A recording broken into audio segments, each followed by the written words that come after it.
My mantra is, if you want peace, prepare for war.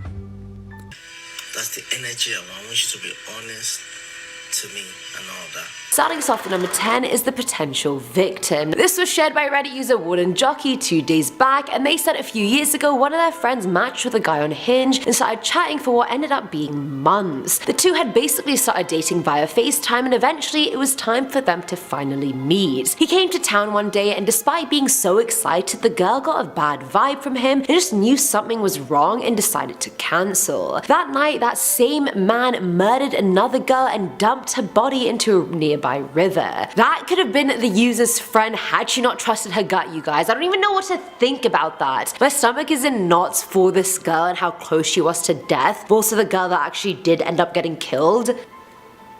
Honestly, I get it. I was just trying to figure out why a serial killer or like a murderer would be on these dating apps finding targets, but that is the easiest place to find targets, I think. So I mean, I get it, but it's not okay. Coming in at number 9 is the broken nose. This one comes from Redditor Grind Your Soul, who shared back in high school he matched with this girl on a Hinge and they went on a movie and dinner date. I have never been on a movie and dinner date.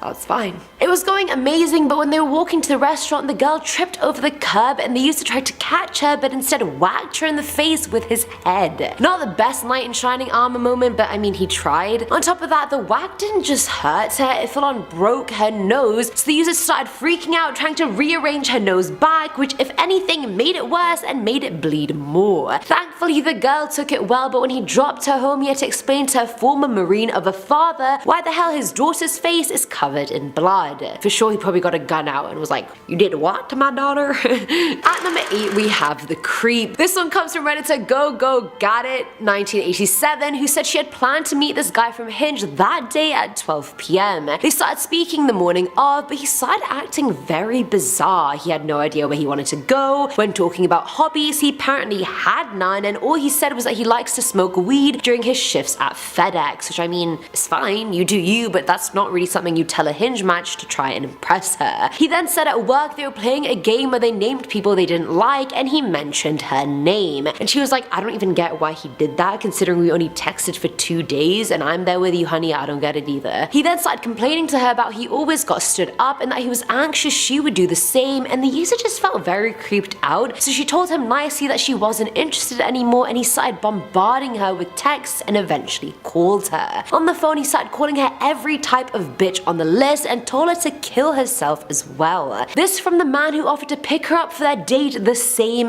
day. Imagine if she actually got into the car.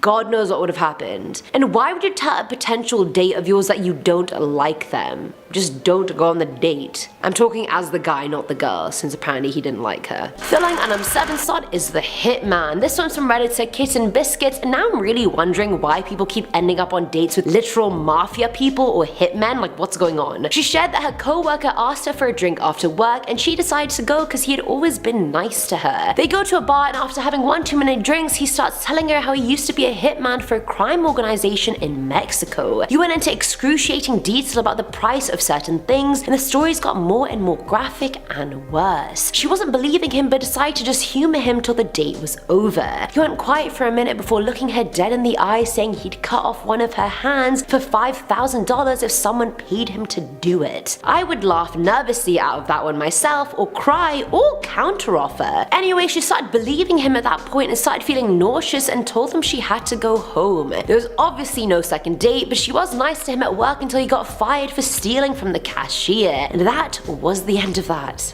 Now at number 6 is the revenge story. This girl who shared this story said she matched with this guy on Tinder and it was going well, but she didn't want to go on a date with him for some reason. She cancelled on him twice, but eventually did agree to go for drinks. When she got there, he was there dressed all nice with a drink ready for her, and it was cute. Okay, cute, yes, but never accept a drink when someone gets it for you and you're not there. He could have spiked it, he could have drugged it, God knows. Another PSA from Mommy Eamon. Anyway, they started talking and he mentioned that he hated his house and that he had to move ASAP Rocky. She asked him why he hated it, and he basically spilled the tea and told her one of his roommates kept flirting with his ex, and that was really getting to him. So he went to a butcher's and took 2 cut off pig heads and put them him in that housemate's bed, which she found shortly after. The girl was so afraid she was on a date with someone from the mafia or something that she was scared to leave. The night eventually ended and he texted her for another date and she politely declined, and thankfully he didn't mail her any pig heads, but I mean he could have. Coming in at number 5 is The Cat. This one's from Redditor Karen4C13C7812, and it really made me laugh, and I feel like if I was her, I would have laughed in the moment too, but also been like, are you gonna kill me? She shared that she matched with this dude on some dating app or the other, and they went on a movie date. Excited, she was waiting outside the cinema for him, and when he came, she said hi, and he did not. He just meowed. Weird flex, but okay, maybe it was a joke.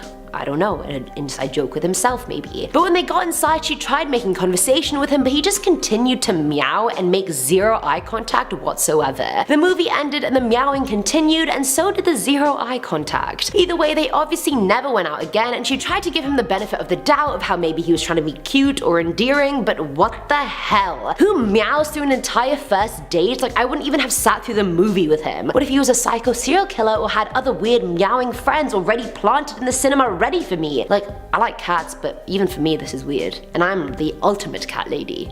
I am. Maybe that's why I've never been on a date. At number 4 is Under the Table. This one comes from Reddit user XZOsa, who said she was talking to this guy on Tinder for like a month, and turns out she had briefly met him before when they were way younger, so at least he wasn't a total strange creep. They ended up going on a date, and when they got to the restaurant, the user got out of the car to see her date was already walking towards the restaurant. Strike one, but okay, we'll just sweep it under the rug, it's fine. Then, as soon as they sat down, he puts his hands up her skirt and starts touching her genitalia, and she was like, whoa, whoa, whoa, what the hell? Is this date literally me sitting down and getting sexually assaulted? Is this what this date is? She couldn't even leave because the place was 45 minutes away and he had driven them there. So she stayed, waited it out, and never texted him ever again, which is just, this is disgusting. Who the hell does that? Filling our number 3 slot is The Confusion. Now this one's from Redditor Just Here for Kata Ham, who shared when she was about 18 or 19, she went on a date that was terrible. The guy had asked her out for pizza and had taken a 4-hour train into her hometown just to see it through. He showed up wearing distressed jeans with patches of towel sewed on, and she knew him from class, so she knew he didn't wear this stuff normally. As they sit to eat, he suddenly pulls out a clown nose and wears it and just continues to eat like nothing even happened. She asks if there's any explanation with that, and he replied saying he was trying out his new nose, and then starts jazz scatting 2 minutes later, and that continued for 2 hours, but the girl didn't want to leave since he had come from so far just to see her. By the end of it, she drives him back to the station, and instead of getting out of the car, he leans in and instead of kissing her, rubs his face on hers like a cat and then licks her face and then leaves. I don't know, was it the clown nose that was weird? Was it the jazz scatting? Was it the licking of the face? I'm just confused on which part was the worst. Now at number 2 is The Religious Epiphany, and now I don't have a lot of backstory to this one, so we're just gonna have to take it as it is, and it was shared by writer Soraya Shamali in a tweet. She said she went on a date with a guy who was telling her about this recent religious epiphany, which prompted him to try and drown his then girlfriend. Excuse me? Why would you say that to someone you're on a date with? And are you a sociopath, yes or no? He then insisted that it was unsafe for Soraya to walk home alone, as if she was gonna just turn around and be like, why don't you drop me home, you girlfriend drowner? I hope his ex survived this, I really do, and that he had a new religious epiphany that didn't prompt him to kill women, because threw up in my mouth a little bit, not gonna lie. And finally, at number 1 is The Dodged Bullet. This one just angered me so much when I read it, I can't even begin to tell you. It was shared by Redditor Angry Baboon, and she shared that she met this dude on Tinder and he asked her out for a breakfast date on a Saturday. Now when she got to the meeting point, she realized he had meant breakfast at his place, whereas she assumed it would be at some cafe. The meeting point was right in front of his house, and she was quite annoyed that he tricked her and told him she wasn't going inside on a first date, that she didn't even know him, and that they can either go to a cafe or she can just leave. He then gave her a proper boy soliloquy saying, I've made pancakes for us, how bad can it be? We aren't gonna have sex unless you want to. Don't be such a baby. Many girls have been to my place and none of them have regretted coming with me. I can tell you haven't had sex in a while. I can see it in your eyes. Don't miss this opportunity. Like the nerve of anyone to say that. She laughed at him and started walking away, and he even grabbed her and tried to forcefully kiss her, and she pushed him off, telling him he was a creep and to stay away from her. A few days later, he sent her a picture of his penis on some girl's face who was black. blindfolded. Honestly, I would have sent it straight to the police. That is shocking. Coming into number 10, we have the bumble tumble. A lot of people are afraid of dating because they think that the guy or the girl will dislike them, and also dating can be expensive. Well, with that in mind, this poor girl's Bumble date was so awful it probably put her off dating for the rest of her life. So 28-year-old Ryan Miller had a date in Huntington Beach, California in September 2018, very recently. She met a guy and she thought that, you know what, she's just gonna have a drink, they're gonna get to know each other. She sipped on 1 beer and her date, a 38-year-old named Brandon, drank 3 beers and ordered a steak. Fine. She wasn't really enjoying the date though, and at one point Brandon even asked if he was behaving like an a-hole, to which she sheepishly agreed that he was. He was being rude to the server, he was just rude. I get it, you're hungry, but do you need to order a steak or your date's just sipping on 1 drink? I don't know. Anyway, he got up to use the washroom and she pulled out her phone to text her friends. Soon though, she got a text from him that read, "Thanks for dinner, hard no, welcome to Cali, fatty." She replied saying, "Are you serious?" It turns out that actually he was. He'd left her with the check. What a real a-hole. Okay, we have some real horror from here on out. Coming in at number 9, we have 65,000 texts for her soulmate. Do you know, I'm not even sure if I believe in soulmates these days, and this stresses me out. You meet a guy or a gal on Tinder and the worst you expect is a bad date. The best, well, that's open to interpretation depending on what you're after, but hopefully another date or a series of good dates. You would hope that if the chemistry isn't felt, you can both just be respectful about that, but apparently not. In May 2018, Jacqueline Addis of Arizona was arrested for stalking and harassing a man she met online. The 31-year-old met the man on a dating website and soon started visiting his home and flooding his inbox with tens of thousands of texts. She claimed he was her soulmate. I love him. L equals 3.3 times E equals MC squared, and that's the equation of eternal love. When the messages started getting threatening, he called the police. One of the messages read, "Oh, what I would do with your blood, I want to bathe in it." When you're finding love, not everything is perfect. She was eventually arrested when she broke into his home and was found taking a bath in his tub. When questioned by police, she told them she was his wife. Another stalker after an online date. At number 8, we have a true Tinder terror. You meet a guy online and he stabs you 11 times, something he's been planning for a while.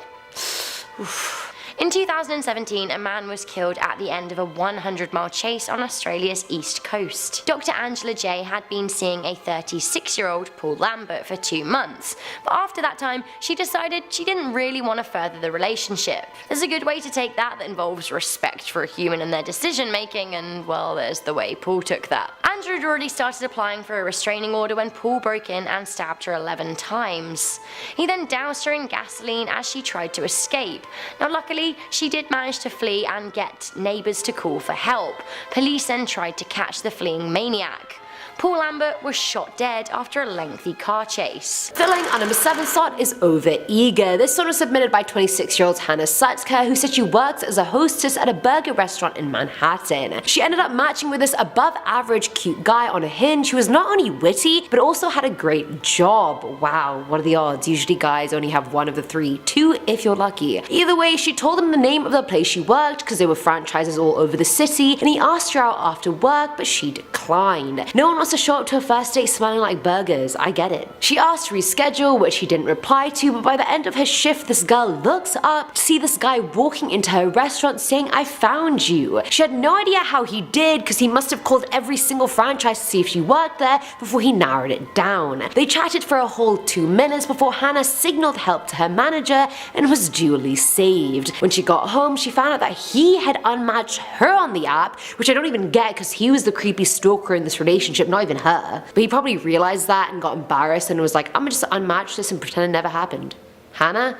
Don't know her. Now at number 6 is the Catfish. This one was shared by Charlie Chaplin on Instagram, aka Charlotte, the lovely host of I.O. And she said that she matched with this really good looking CEO on Hinge, and at first was like, wow, okay, how is this man single? They started talking, things then moved over to WhatsApp, and it was going well. They were flirting, but the man kept trying to get her to send him nudes. And if a guy is trying to get pictures off you that early on, that is a huge red flag, or the flag that he just wants to get laid, I'm not really sure. for. Either way, he wasn't getting the hint and kept subtly asking for nudes, and Charlotte, for some reason, thought to recheck his Hinge profile. Now, for some reason, his pictures were now different. There were a lot of him in a black suit with an earpiece, so she straight up asked him if he was a bodyguard or something because it just wasn't making sense. He said he was a CEO, but she thinks he's a bodyguard. What's going on? She was like, is this a fake profile or something? To which he started freaking out and lashing out at her, saying she was a psycho fake.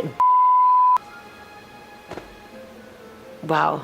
Coming in at number 5 is the accusation. This one comes from Bad Date Gal, and this date actually happened 2 months ago, so this is still a fresh wound. She explained that when she was curating her Hinge profile, she tried to make it genuinely reflective of her life. Some selfies, some pictures with friends and pets, some pics at formal events, and so forth. She wanted to paint an accurate picture of her and her life, and she thinks that she did that. So when she matched with this guy called Riley, things were going well. They were both into the same types of true crime shows and podcasts, and the conversation was flowing well, so she was like, when's the wedding? No, that's what I would have been like, but she was like, no, we should take this offline and meet. So after weeks of talking, they planned to meet at this cafe. When the day came, she wore a The Husband Did It shirt to show it was her. She wore some shorts and Converse, and honestly it sounded like a cute outfit. I'd probably wear that too, but maybe a different shirt though. Anyway, she didn't want to order anything before he got there, but he was late and she knew it. She kept checking her texts and Hinge, but nothing. After double checking everything, the agreed time, the location, etc., she just eventually left the cafe. The next day, Riley ended up texting her saying he should have explained why he didn't show up, but he thought it was self-explanatory.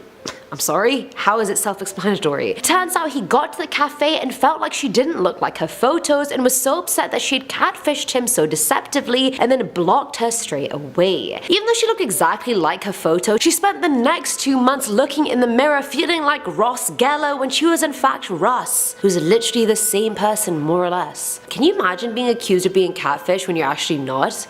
I'd hate myself. At number 4 is the long lost Romeo. So this one's short and sweet and comes from 23-year-old Amanda, who said she went on a girls trip to Miami for spring break and got Hinge as a way to figure out where they should go every night. Which is, I mean, understandable. It's spring break, everyone's barely wearing anything, gotta download Hinge to ask the boys where the best places are, I get it. Either way, one of her matches, Alex, was nice and helpful, but Amanda never actually met him in person. Fast forward a year, she randomly gets a call from Miami Alex, and he's asking if he can travel across the country to visit her, stay in her house, and meet her parents.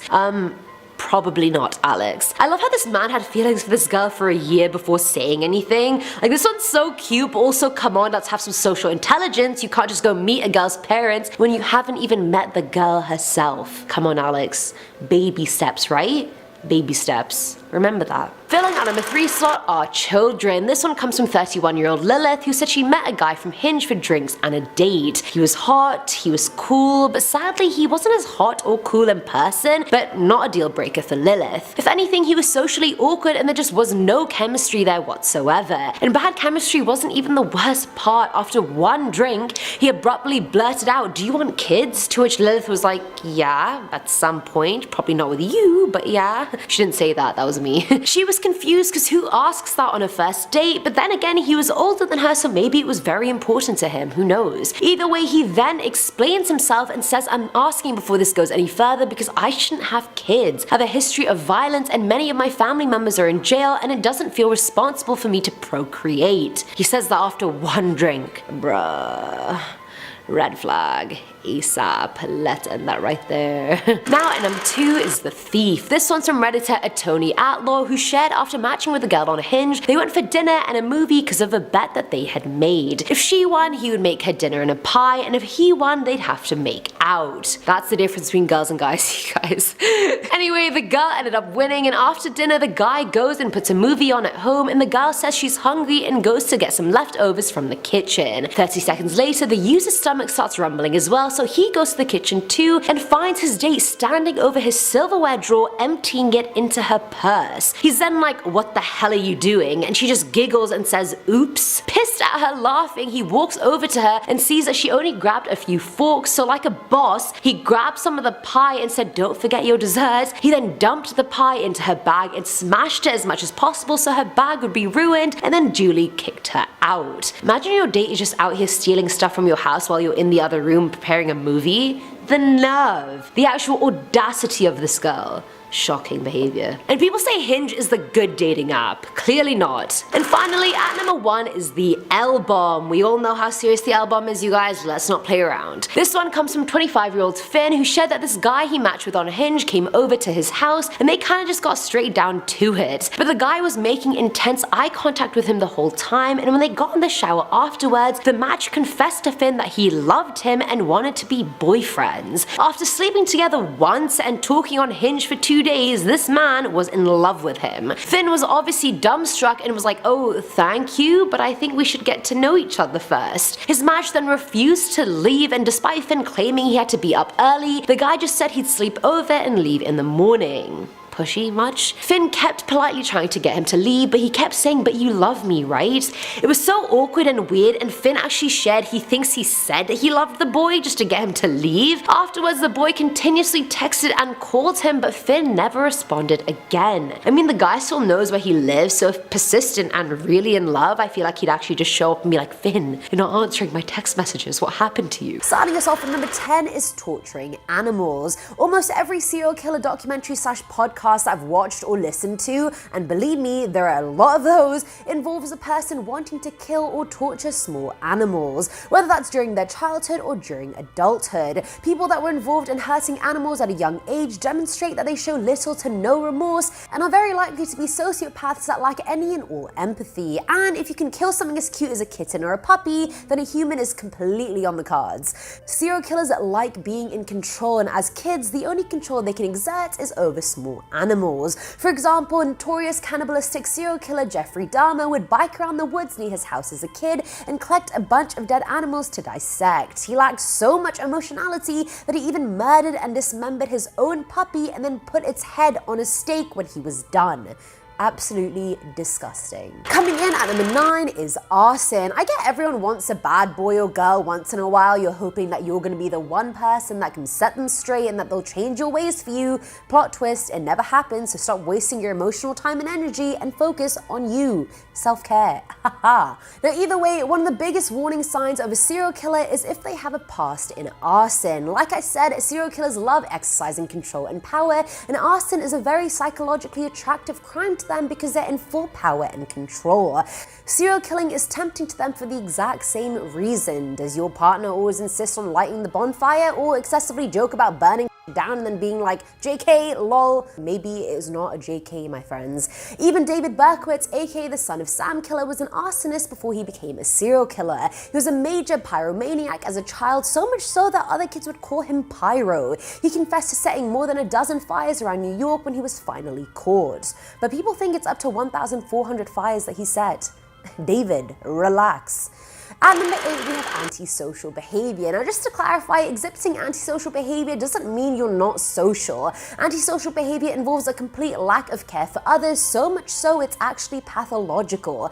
Antisocial people are very good at faking being normal, and it again feeds into their need for control and power. They're controlling exactly how you see them because they think they're entitled to power over others. That's also why they seek out careers that give them power over others, like being police officers or doctors. Lives are in these people's hands, and that's just how they like it. Take serial killer Ed Gein, the man who inspired Silence of the Lambs' Buffalo Bill and Psycho's Norman Bates. He had zero social connections as a kid other than his abusive mum who would punish him anytime he tried to make friends. When she finally died, he started murdering people and digging up graves looking for female parts that looked like his mum so he could make a woman's suit out of them.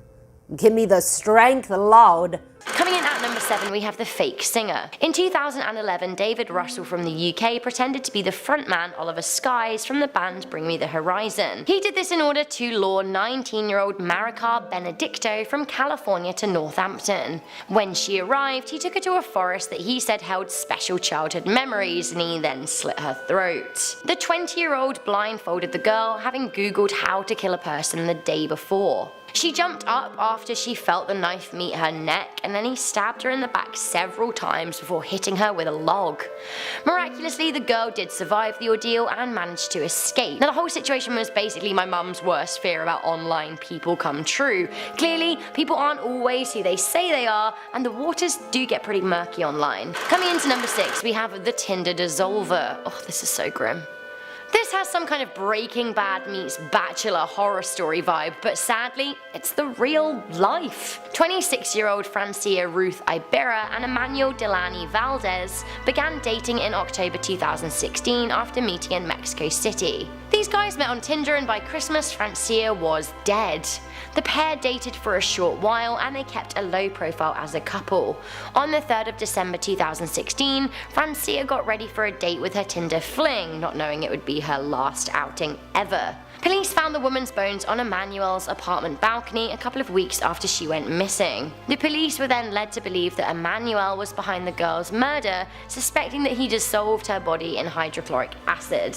The news article I read about his arrest said that he was indifferent to his capture. Coming into number 5, we have the Seattle Sicko. It is heartbreaking the way some people have clearly abused the online dating culture to pose as someone legit and above board. I guess online dating cuts out initial first impressions. When you meet someone for the first time in real life, you can tell if they're a bit off. Anyway, poor Ingrid Lynn, a mum from Seattle, was trying to find a man to make her happy and take her out, when unfortunately she found John Robert Carlton, a man with a history of violence whose family had filed a restraining order against him in 2006. The pair met online and went on a handful of dates in early 2016. Sadly, after her ex-husband reported her missing, they found her head, arm, leg and foot in a homeowner's recycling bin. When officers arrested John, he had scratches all over his body. When he was being questioned, he said that he went to a ball game and got so drunk that when they returned to her home, he couldn't remember what happened. Officers think that he killed her in the bathtub and then chopped her up. What a gent. Coming into number 4, we have the Tinder death drop. What led to Warrenna Wright taking a tumble off a balcony on the Gold Coast of New Zealand in 2014? Sadly, we don't know the answer to that question, but the events unfolded after a Tinder date went horribly wrong. Warrenna and self-confessed ladies man Gable Toasty swiped each other on Tinder and decided to meet in real life. The date was going well. Warrenna ended up going back to Gable's Gold Coast apartment where they drank whilst listening to music. The pair took a selfie together, although it does look like she's pretty intoxicated. It's unclear what happened between the moments of the selfie being taken and the moment the 26-year-old woman hit the ground beneath his 14th floor apartment, but it seems the pair got into some kind of argument. Gable made an audio recording on his phone asking Warrenna to leave, threatening to throw her off his balcony. From what we can determine from the recording, the woman is distressed and hysterical. Gable seemed to threaten to lock her on his balcony, and it seems anyway that Warrenna tried to climb down to her freedom, but instead fell to her death. Now what could have happened between them to lead to this happening? Gable was arrested for murder, but was cleared. The case was reopened in December 2016. Coming into number 3, we have the devil of dating. In July of 2018, Daniel Drayton of New Haven, Connecticut was arrested on suspicion of rape and murder. It seems that the man in his late 20s was using online dating as a way of selecting his victims. Daniel came to the attention of the NYPD when they were investigating the murder of 29-year-old Samantha Stewart in Queens, New York. Her body was discovered by her brother on July 17th of 2018. The man was also linked to a rape in Brooklyn weeks before. Later, Drayton was found holding a 28-year-old captive in Los Angeles following a date arranged online. It seems that the man had a history of violence and is now facing 23 years to life for his crimes. Coming into number 2, we have The Trap. Friends of Johnny Altinger were initially concerned about his blind date ahead of the Thanksgiving long weekend in 2008. Why? Well, the woman wouldn't give him a proper address to meet him at, instead instructing him to meet him at a back alley garage in a quiet part of Edmonton. Soon his friends were worried when he didn't show up for Thanksgiving plans. Soon they got an email, purportedly from Johnny, that read, "I've met an extraordinary woman named Jen who has offered to take me on a nice long tropical vacation. We'll be staying at her winter home in Costa Rica. Phone number to follow soon. See you guys around for the holidays. Johnny." His friends were suspicious as the email wasn't in his tone at all. Over the next week, his friends became even more concerned, so they broke into his home, where they found his passport was very much still there. This is when Johnny's boss got an email saying he was quitting. Enough was enough, and the police were called to investigate. It turns out that Johnny was lured by an amateur filmmaker who was not a woman at all, but a man named Mark Twitchell. Twitchell had written a script about a married man who uses the internet to meet a woman, but when he goes to meet her, he's attacked by a masked killer. Police believe that this is what happened to Johnny, and when his remains were discovered, unfortunately this was confirmed. Police also discovered that Twitchell had used the Plenty of Fish dating website to try and attack another man who luckily escaped with his life. Okay, this has been far too intense, so I just really want to end on something scary but funny, because sometimes the two do come together. This is one of the scariest online dating stories I've ever heard, but honestly, just one of my favourite stories ever. Ladies and gentlemen, behold the Tinder poo story.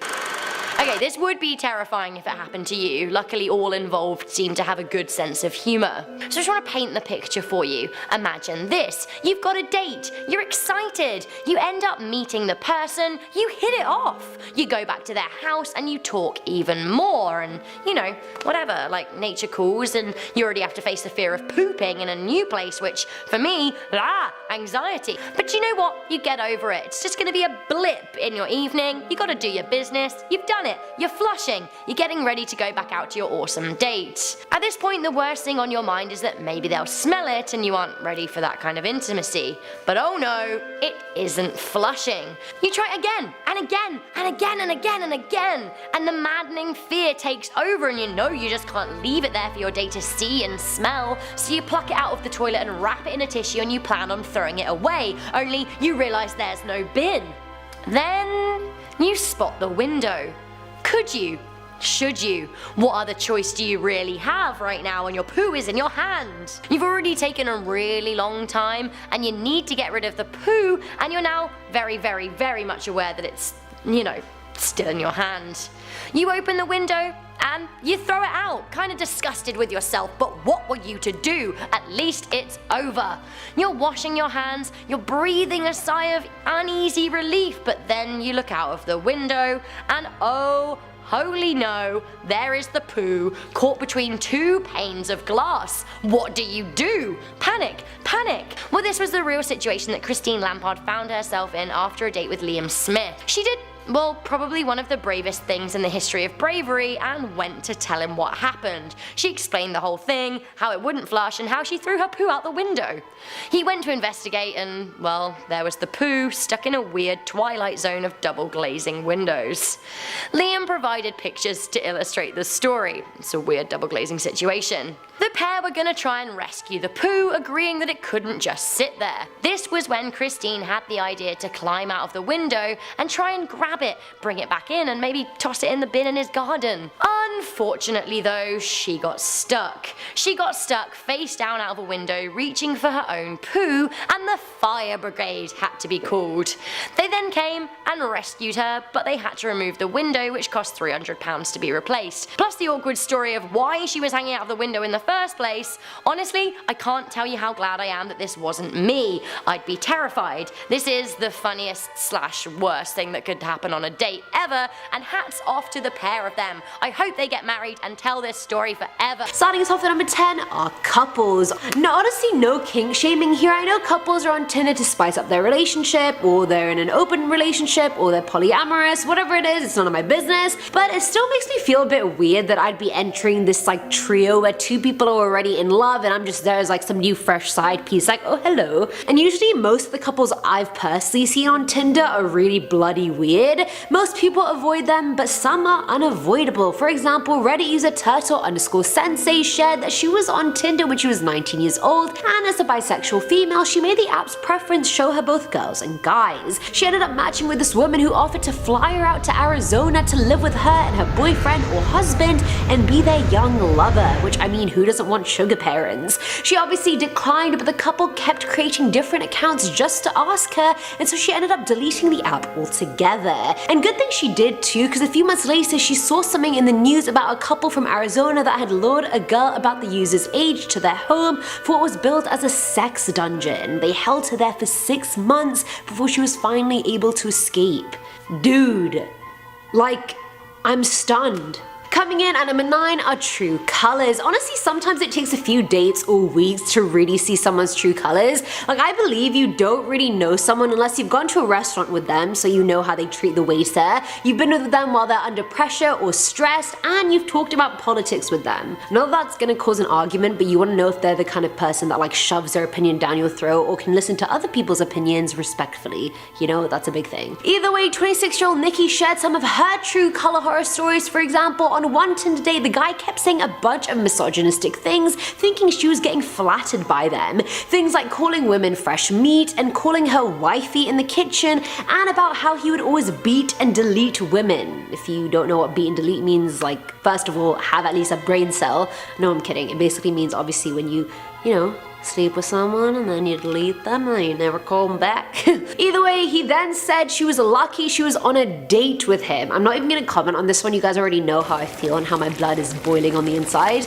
With another Tinder guy, Nikki truly thought it was going somewhere until he revealed his true racist colors on the 4th date. They went for dinner and their waiter happened to be black. The date then started addressing the waiter offensively, kind of implying he was superior than him, and then started talking about everything wrong with black people. Like, who are you? Who? I'm done with it. You guys know me. I'm gonna go off! Sorry. At number 8, we have getting ghosted. Let's face it, you guys, it has happened to the best of us. There's nothing to be ashamed about. You know, you end up matching with someone and you're actually getting along, the banter's there, and of course you guys match, so clearly the attraction is there too. You guys go on 1, maybe 2 dates, and then they ghost you. You are left hanging and you're not really sure what the hell happened, but you're like, okay, I guess I'll just go screw myself then and just eat ice cream and wonder why nobody loves me. I don't do that. Anyway, sometimes you're the ghostie and sometimes you're the ghoster, and not everyone handles it well. Some people get super pissed and persistent, others don't even realize they're being ghosted. Anyway, this story pertains to that and was shared by Victorious Cabaret on Reddit. She said that she went on a date with this guy and they end up at this restaurant. Turns out the guy, and I quote, had the personality of a styrofoam packing peanut.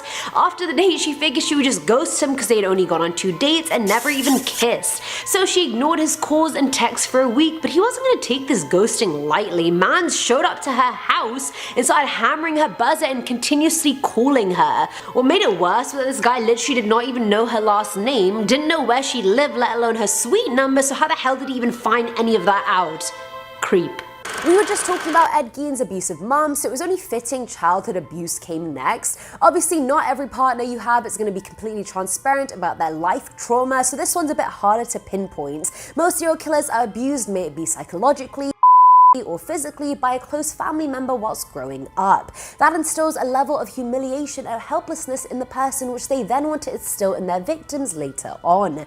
Abuse breaks down a person's psyche like nothing else, and if anything, fuels someone with serial killer tendencies. And it usually ends up being the people's families that go on to become the first victims. Serial killer Ed Kemper killed his grandparents at the age of 15, and then killed 6 female college students, and then finally his abusive mother. He then decapitated her and used her head as a dartboard.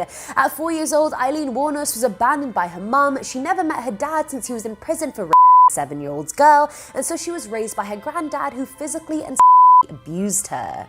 Now, at number 6 is voyeurism. Now, I've said this multiple times that I do not kink shame on this channel, and I think consensual voyeurism with your partner is fine.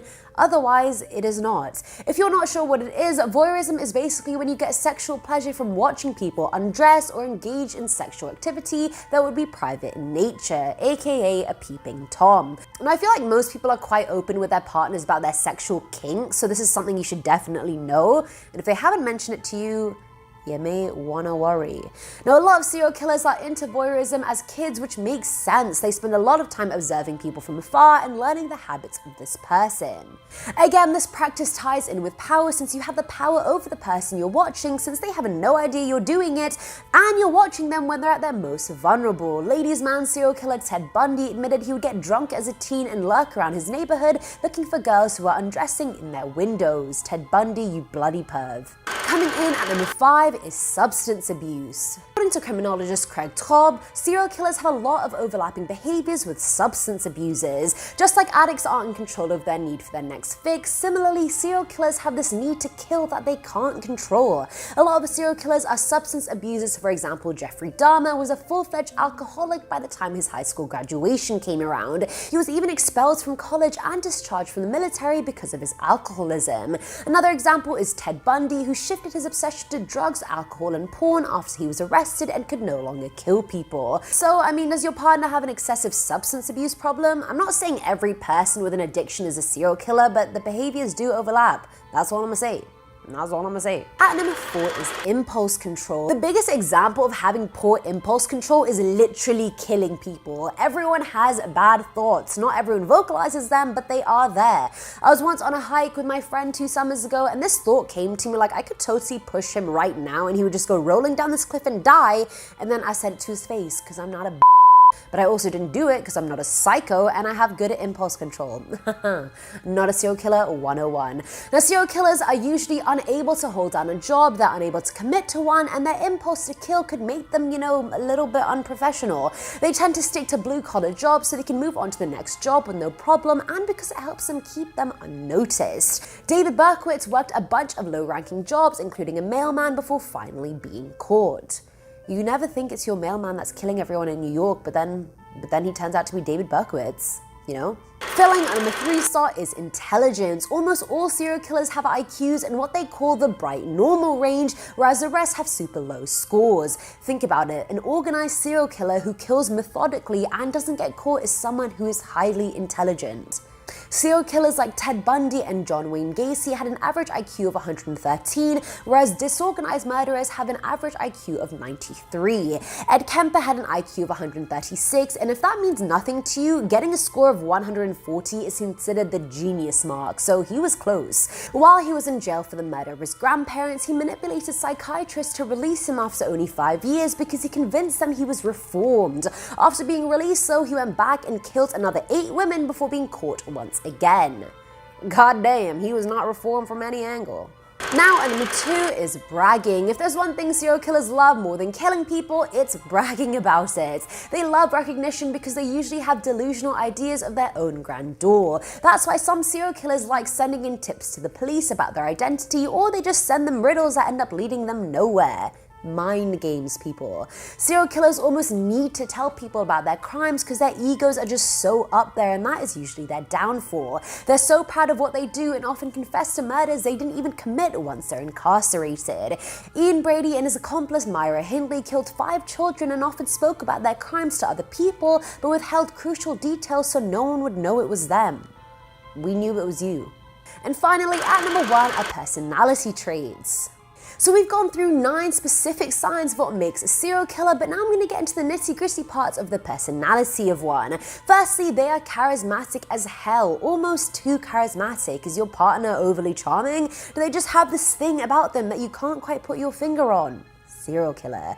These people are also pathological liars and will lie about shit that literally doesn't need to be lied about. You don't have to lie to me about what you had for dinner. It's not that deep. Honestly, also not the best person to date if you have trust issues, just saying. Serial killers also like moving incredibly fast in relationships because it gives them more control and allows them to invade your life completely. They also gaslight you and make you feel worthless by diminishing your confidence bit by bit to the point you feel like you're nothing without them. And lastly, do not be fooled, there is no real emotional attachment in your relationship whatsoever.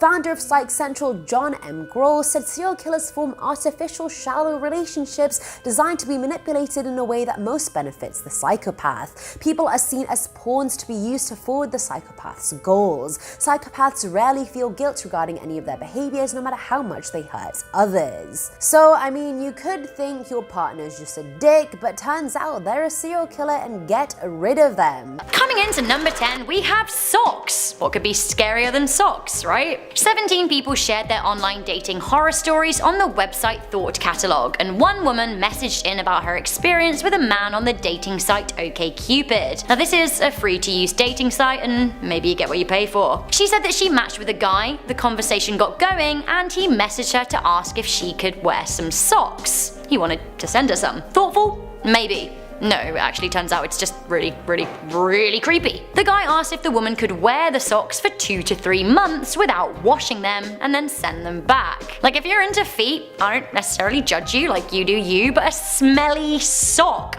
Honestly, the way a sock smells at the end of the day, let alone at the end of the month or the end of 3 months, honey, no. The girl never met up with the guy in question, but can you even imagine if they did meet? We have the dog thief. A man used Tinder to match with a woman in Bergen County, New Jersey. An 18-year-old girl matched with a guy who showed up to meet her as she was house sitting for a friend. The teen had never met the man, who turned up to meet her with a friend of his in tow. It seemed that the second man was a surprise to the girl, but she hung out with her date anyway. Meanwhile, his friend cased the house, stole a laptop, an Amazon parcel, but worst of all, they also stole the family's beloved 2-year-old Maltese dog Maggie. Mate, you've gone too far. It seems that the date was part of a wider ruse to burgle a number of homes and dupe vulnerable women. Luckily, Maggie was later found by local town residents. Now, this horror story does have a happy ending, but it could be much worse, like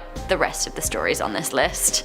Oof. Filling at number 7 slot are the tweets. And I've heard this urban legend multiple times but in different variations, but it originated from this girl called Jacqueline tweeting about this encounter in a thread. Apparently she shares how her friend went on a Tinder date and caught some sexually transmitted rash from the person. Yikes. Honestly, never do anything with anyone before asking them if they've been tested. Come on now, health and safety first, people. Either way, the friend goes to the doctor and he tells her that she could have only gotten the rash from someone who's had sex with dead people. The parasite that gave her the rash can be present in a guy if he's been doing the dirty with animals or the dead. Fast forward to Jacqueline's friend doing some investigative work and finding out her date works at a morgue. I'm sure you guys can figure out the rest. 1 + 1 literally equals necrophiliac. And if you guys know Mackenzie from IO, I was actually telling her the story and she said she'd heard that story from a friend of a friend. Apparently she had gone to Mexico and she had kissed someone there and she ended up with a rash the next day, and exact same story. So really, it really is a Tinder urban legend.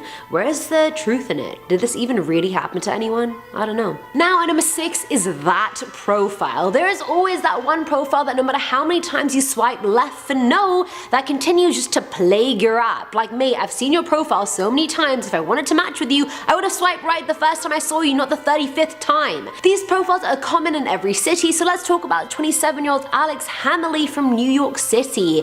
Now let's analyze Alex's profile. His kitchen has granite countertops, and in each of his photos, he's doing the exact same pose. All 6 or 7 photos feature him leaning back on the counter with one leg crossed over the other.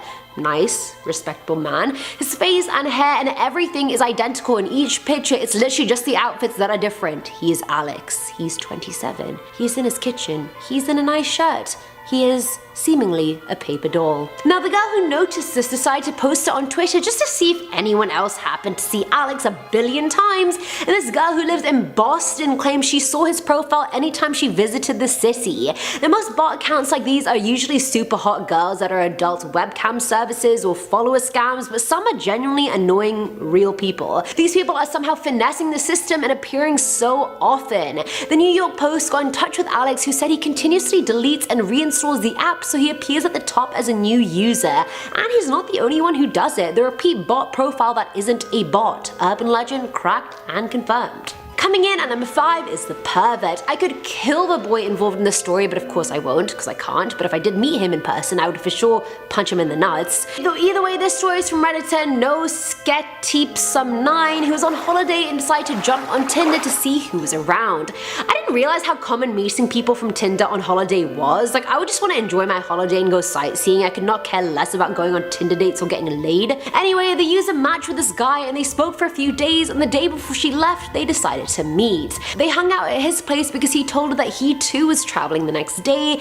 and so he had to be home and pack, but that she could keep him company. Guys, no, never go to a private place for your first date, especially if you haven't met the person and you're in a foreign country. Major no. Listen to mommy, amen. Either way, they start making out and end up having sex, which the girl is hesitant about, but is also like, okay, I'm on holiday, I'm never gonna see him again, it's fine. They're getting it on the couch, and she turns to the side to see that his laptop's green light is on, meaning it's recording. She quickly ends that and the police were this close to being involved. Can you see this? My hands are basically touching. My fingers are touching. They are, this close. Can you bloody imagine, like, who does that? I would have called the police straight up, I don't even care. Scumbag, girl or guy alike, anyone who does this, shame on you. But also, I didn't want to include this camera story in the list because I feel like so many people have heard it, but also, I need to bring attention to where it's due. These things happen. You know what I mean? Trust no one, not even yourself. And number 4 is Dexter. If you haven't seen the show Dexter, it's basically about this dude who is a forensic technician specializing in blood splatter analysis by day, and he's a serial killer by night.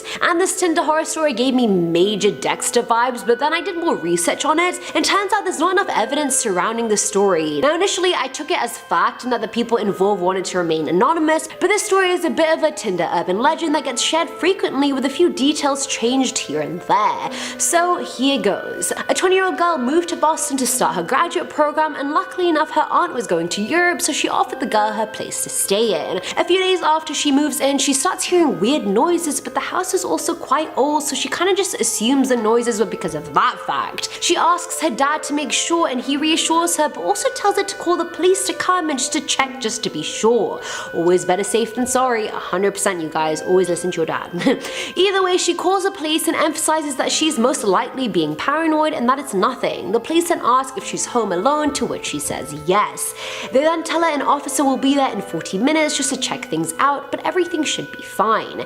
3 minutes later, the police show up and shocking discoveries are made. Not only was there a man in this girl's basement, he had a complicated tool set of torture and dismemberment devices, and the man was someone the girl had been on a Tinder date with. The date was super average, but after dropping her home, the guy realized she lived alone. Target locked. The police told her they'd be there in 40 minutes because they realized someone was listening in on the call and they wanted to take the person by surprise. I've also heard variations of this story as well. I'm pretty sure this one is true, but I'm like, heebie-jeebies. Filling at number 3 slot is poop. I really did not think people had this many issues with their bowel movements, especially on Tinder dates, but apparently they do. I know nervous are a thing. I've never had to nervously I think. I was like, I do tend to use the bathroom frequently. I just have a high metabolism, yet I'm still fat, so it doesn't really make sense. Now, I've heard so many poop stories, it's bloody ridiculous. It's obviously the most popular one where a woman went on a date and the date slipped laxatives into her drink or food. She herself, and while cleaning up in the bathroom, her date then rubs all over himself. Have you people no self-control? Like, I know that one was a fetish, but you are foul, mate. Another version was shared by Redditor Josh T-Bone, who said he went on a date with this guy off Tinder and things are going well. He finally leaned in to kiss the user, and a few seconds later he pulled away saying it feels really warm in my underwear for some reason. The user started getting whiffs of what could only be described as a baby's diaper. The date runs to the bathroom and turns out he had himself mid-kiss and goes commando for the rest of the night. Like, I'm curious, if that happened to your date, would you just end it there and never see them again? Would you continue the night? How do you even react? Why? What would lead someone to mid-kiss? It's beyond me. Now, at number 2 is not being interested. Some people simply don't get when someone isn't interested in them. Their narcissistic brains can't fathom how someone else wouldn't want them. Or sometimes they're just naive and really like you and are holding out hope, which is kind of cute. When I was on Tinder and someone was laying it on too strong and I wasn't interested, I would also ghost them, or at least be like, hey, you know, look, we're looking for different things. You know? Goodbye. It's such a huge thing on Tinder, but this story from 26-year-old Tash sums it up pretty well. She shared that on her first Tinder date she was way too polite. Firstly, the dude had lied about his height and was actually 2 inches shorter than her, but they got on just fine, so she was like, it's okay, it's fine. She stayed on the date to be polite, but he took politeness for her undying love and said they should be in a relationship straight away. She laughed it off, and an hour later he said they should get married and have kids. He ended up taking Tash home, and after 2 days of texting her non-stop and her barely responding, she finally built up the to tell him she wasn't interested. Cause you don't want to hurt the person, it's such a sensitive subject, like no one's out here trying to hurt the other person unless of course you're a player or a boy. The next day he showed up to her house for a cinema date, clearly not understanding or believing she wasn't interested. This cutie actually responded saying he wouldn't give up on their love and that he would fight for her. After just one Tinder date. Is that not so cute? Like, yes, it's very delusional, but like, what a little bean!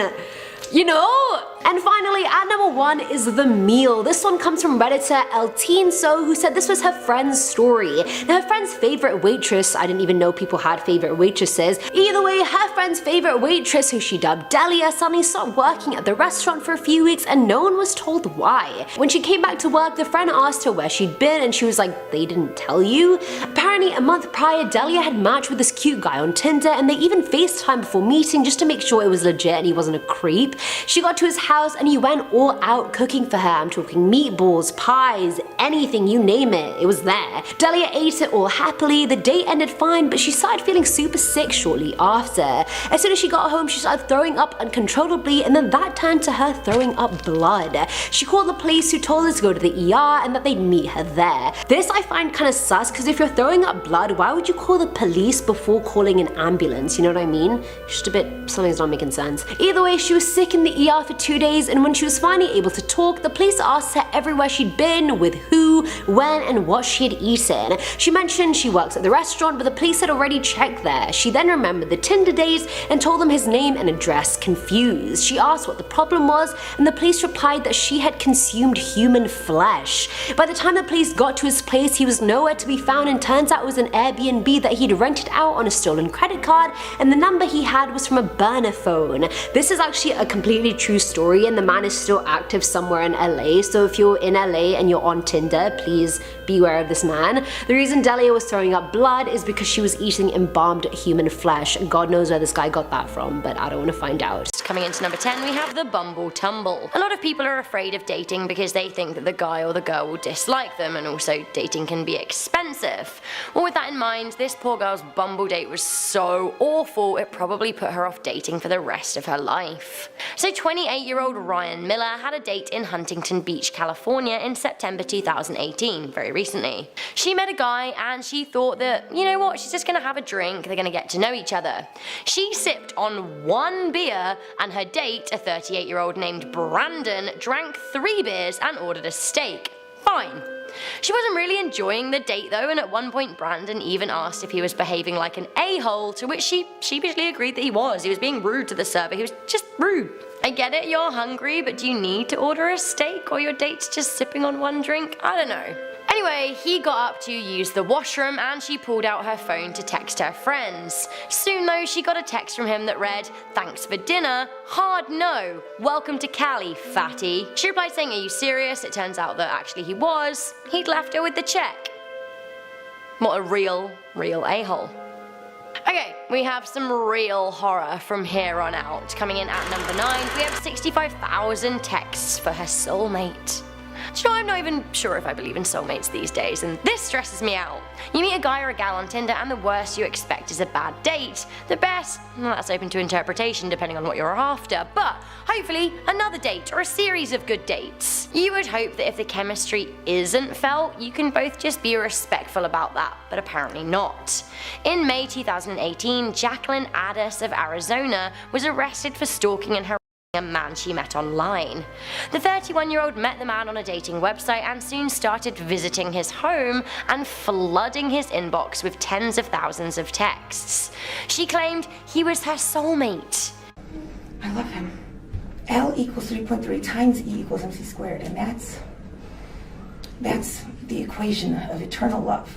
When the messages started getting threatening, he called the police. One of the messages read, "Oh, what I would do with your blood, I want to bathe in it."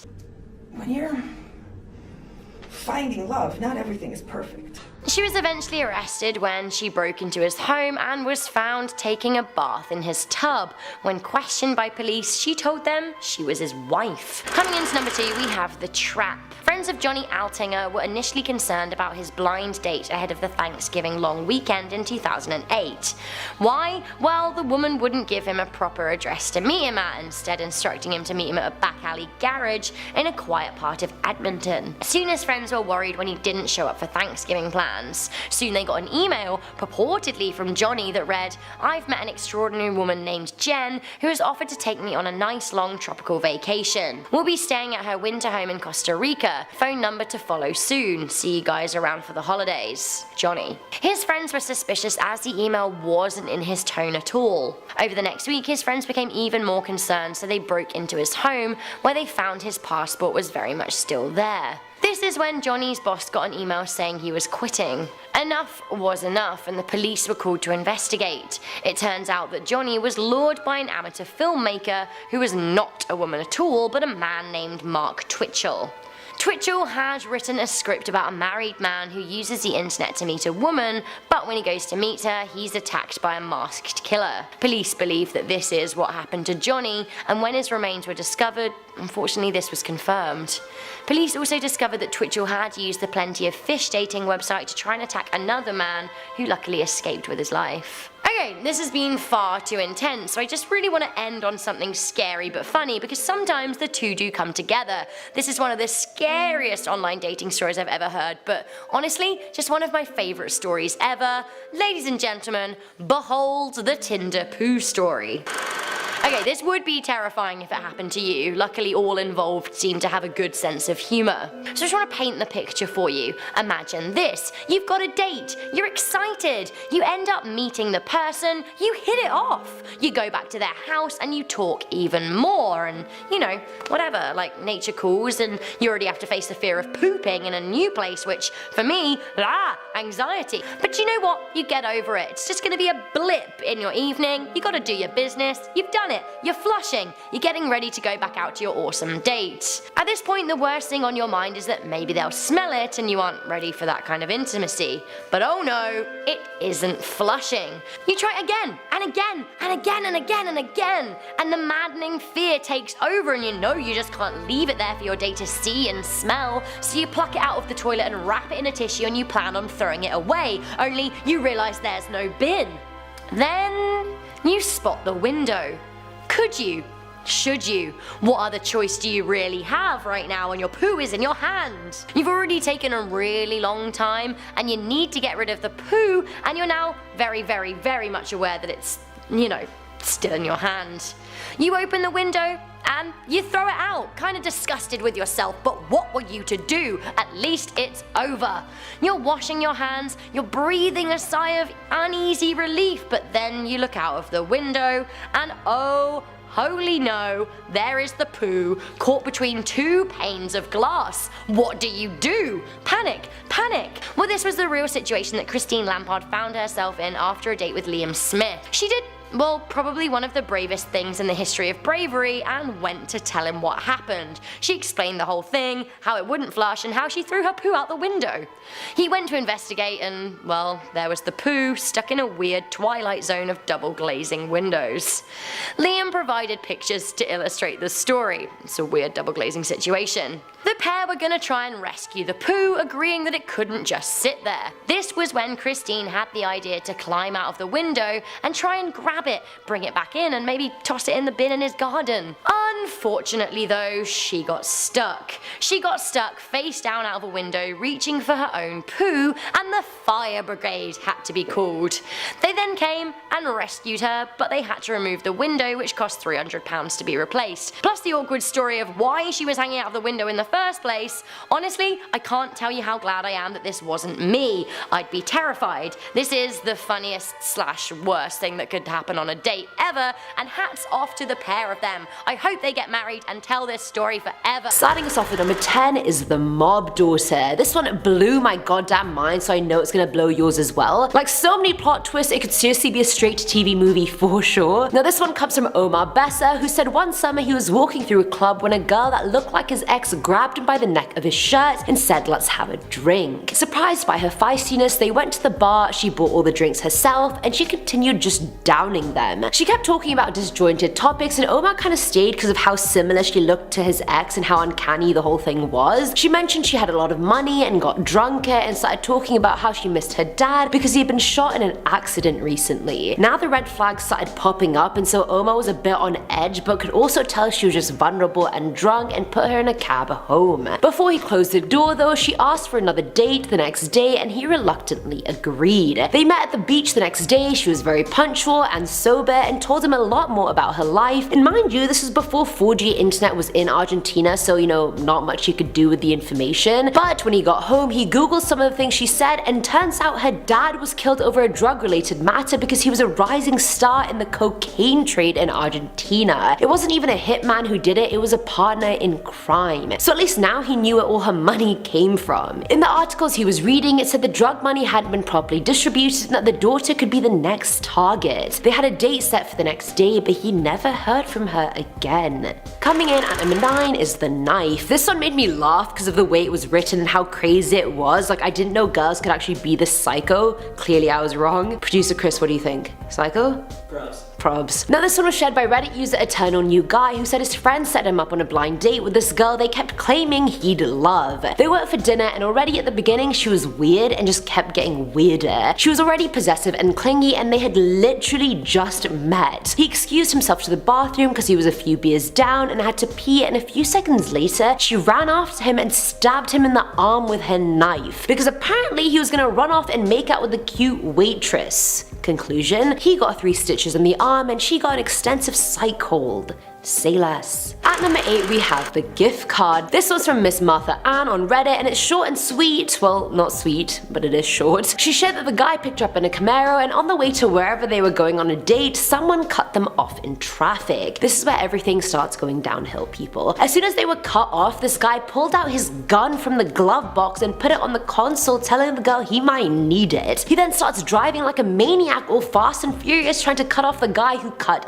them off. Once he had achieved that, thank God, he turned to Martha and asked if she wanted to go to Fazoli's or Applebee's because apparently he had a gift card for both. Firstly, I am so sorry, Martha Ann, that you had to go through that and that this guy was taking you to a restaurant on a gift card basis and that he had a gun. I'm so sorry. Alright, next up at number 6 we got OkCupid Machete Man. Seeing someone's place for the first time can be an exciting thing. Things are going well and the two of you are finally ready to get intimate. But a person's home tells a lot about them. Are they clean? Do they take care of themselves? Do they take out the garbage? Do they have a machete collection? A woman named Sophie downloaded OkCupid and didn't have much luck meeting anyone interesting. Until one day, she started talking to a man who she then started dating. The two of them went on several dates and one thing led to another, and he asked her if she would like to see his place. She agreed. But when she went back to her date's place, the walls were full of swords, knives, and machetes. Her date then took a machete off the wall and held it to her throat to show her just how strong and sharp it was. It's like, okay, you're collecting knives, that's not that strange.